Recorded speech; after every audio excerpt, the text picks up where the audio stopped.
Bungie decided to shock everyone in the community by both releasing the TWAB, that's the This Week at Bungie, hella early, as well as unveiling fairly large changes to Stasis in D2 Beyond Light. These changes aren't listed for some far-off future update, by the way. They went live today, along with a handful of new patch notes. Overall, the TWAB is pretty beefy. I did a live reading on my Twitch channel, so if you want the full reading experience, you can go check out the VOD and follow me there. But I thought it might be a good idea to recap the sandbox changes regarding Stasis. I'd already seen a fair amount of confusion in my Twitch chat where people were feeling that these changes were 100% only for Warlocks. They are not, only about 90%. Let's dive right in and I'll show you. We're going to start off with all the changes made to the Shadebinder Warlock directly, and then we'll talk about what changes were made to every other class. First off, they tweaked the exploit where the Shadebinder super was doing unreal damage to bosses. Good thing too, just in time for the Deepstone Crypt raid on Saturday. Reminder, I will be doing a day 1 raid race on Twitch.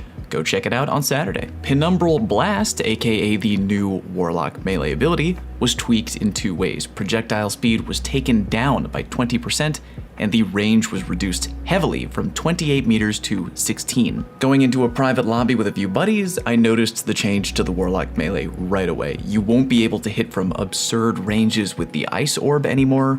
Probably a good thing for PvP overall, but I do understand that a lot of PvE players are upset about that change. Another thing that Bungie tweaked about the Warlock Melee was that any Guardian frozen by it would only be frozen for 1.35 seconds, as opposed to the old duration of 4.75. That change is big in PvP. During launch week, anyone hit by the Warlock Melee ability in PvP was borderline guaranteed to die. With the new shorter frozen duration, you break out very quickly. After playing a little bit of PvP, yeah, it is short, but again, close to 5 seconds was far too long. The duration is so short now, actually, that you can't even break out of being frozen by the Warlock Melee in PvP. If you try to, you will thaw out before you can physically break out. Now you essentially have to already be aping someone or moving really quickly to kill them after tagging them with your Warlock Melee. Don't get me wrong, it is still a damn good melee, and IMO one of the best abilities in the game for PvP. You just have to move much quicker now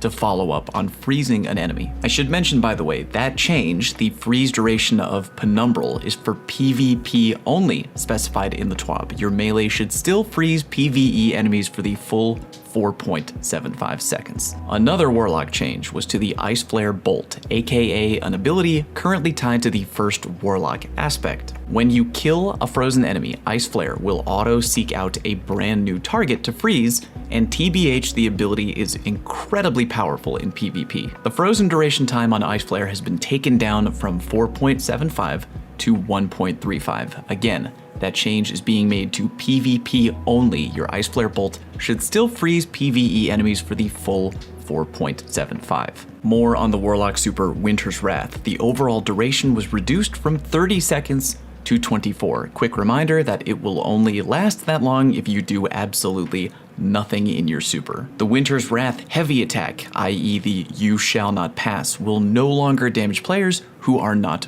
frozen. That change in particular, again, is PvP only. Your heavy attack in PvE will continue to damage enemies, frozen or not. Final change to Winter's Wrath is that the cost of throwing out a frozen orb, aka the light attack, was reduced from 5% to 4.5. Very tiny change, actually a buff to the super, meaning it doesn't cost as much to use the light attack. Alright, that was a lot of Warlock changes, but there's also small changes to both the Titan and Hunter, and they come in the form of having specific Stasis things tweaked that all 3 classes have access to. The main changes involve breaking out of being frozen and the Cold Snap Grenade regarding being frozen. Today's patch makes it so that breaking out of being frozen reduces your HP damage from 110 to 90. I still think it's insane that you take damage after manually breaking out of being frozen, but whatever. Bungie has also increased the damage reduction effect that Resilience has on players breaking out of being frozen, putting more importance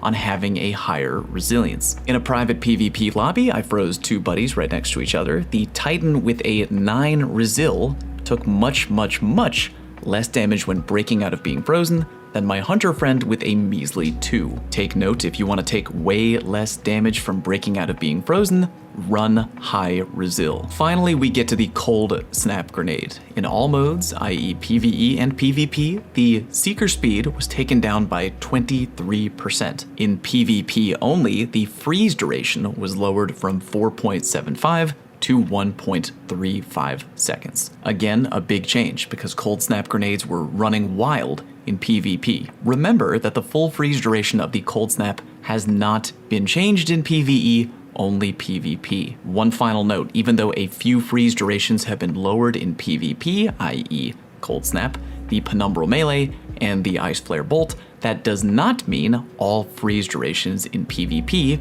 were lowered. Freezing an enemy with your super, freezing an enemy with the Hunter Shuriken, the Glacier Nade, the list goes on and on, all will continue to freeze enemies in PvP by their usual 4.75 second duration. Because all three classes are getting indirectly nerfed by the cold snap grenade change, I want to point out that this is a huge indirect buff to the Duskfield grenade, which not only can still freeze enemies for the full 4.75, but lasts a fairly long time and pulls Guardians in on activation as well. Definitely expect to see less cold snap abuse in PvP and more Duskfield nades popping up, in addition to less Warlock Melee abuse. Those are the main changes I wanted to talk about from the TWAB. Please let me know down in the comment section if you feel these changes were good or not, or what you would rather Bungie have done differently. Thank you very much for watching, and I'll see you next time.